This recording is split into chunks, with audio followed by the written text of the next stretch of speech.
शुरुआत इस वक्त की बड़ी खबर के साथ कर लेते हैं जो आ रही है इंग्लैंड से, जहां बर्मिंघम टेस्ट में भारत की शानदार जीत सामने आई है।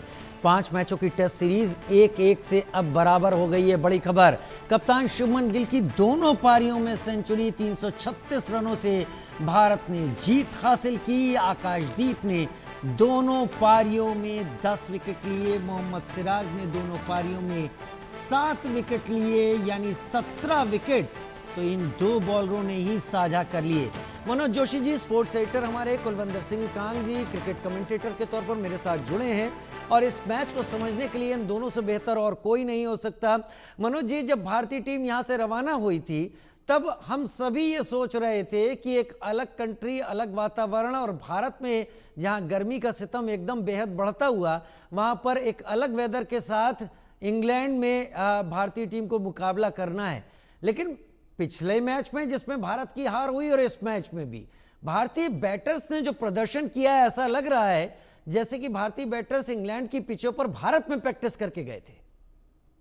जी हाँ, बिल्कुल आपने सही कहा, बहुत वजह फरमाया आपने, क्योंकि हमने शुभमन गिल को देखा जब आईपीएल चल रहा था, तो उन्होंने अहमदाबाद में भी और चंडीगढ़ में भी ड्यूक बॉल से नियमित तौर पर प्रैक्टिस की और अपने इस दौरे को अंजाम दिया, अपनी प्रैक्टिस को अंजाम दिया।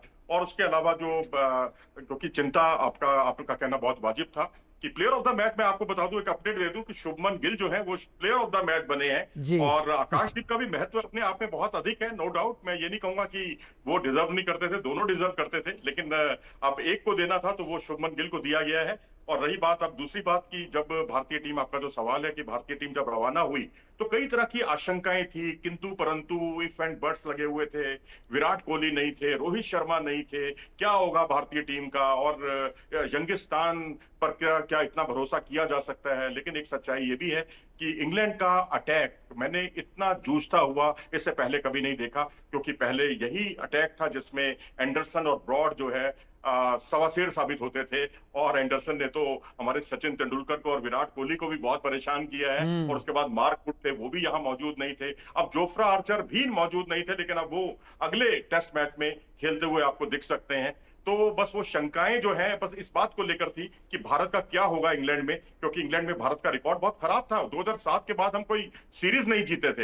हालांकि पिछली बार सीरीज बराबरी पर खत्म हुई थी, हम बढ़त लेकर आए थे, लेकिन जो बचा हुआ जो मैच था, जो हम दोबारा खेलने गए, उसमें हम पराजित हुए, जिससे मैच जो है सीरीज 2-2 से बराबरी पर खत्म हुई थी। तो 2007 के बाद आपका ना जीत पाना और दूसरा विराट और रोहित का उपलब्ध ना होना, इससे भारत की जो है ना स्थितियां जो है, टेंशन काफी बढ़ गई थी। लेकिन उसके बावजूद भला हो 5 सेंचुरियों का, अब आप परिणाम भूल जाइए। देखिए 2014 में भी एक पुनर्गठन के दौर से गुजर रही थी भारतीय टीम, तब विराट कोहली टीम के कप्तान बने थे और दोनों पारियों में उन्होंने सेंचुरी बनाई थी। वो मैच भारत हारा, लेकिन वो एक टर्निंग पॉइंट था भारतीय क्रिकेट के इतिहास का। उसके बाद स्थितियां बदली और भारत ने ऑस्ट्रेलिया को ऑस्ट्रेलिया में 2 बार हराया। इंग्लैंड से हम बिना हारे जो है सीरीज जो है पिछली बार लौटे हैं, यानी 2-2 से बराबरी पर हमने सीरीज खत्म की। तो स्थितियां काफी कुछ बदली हैं। और अब विराट और रोहित के बाद अब जंगिस्तान ने जो उम्मीदें जगाई हैं, और जिस तरह से विराट कोहली ने इंस्टाग्राम पर एक मैसेज डाला और बधाई दी शुभमन गिल को उनकी शानदार परफॉर्मेंस पर और उनके व्यक्तिगत रिकॉर्डों के लिए, वो अपने आप में काबिल तारीफ है। और उन्होंने इतना ही कहा कि यू डिजर्व इट, आप डिजर्व करते हैं इसके लिए।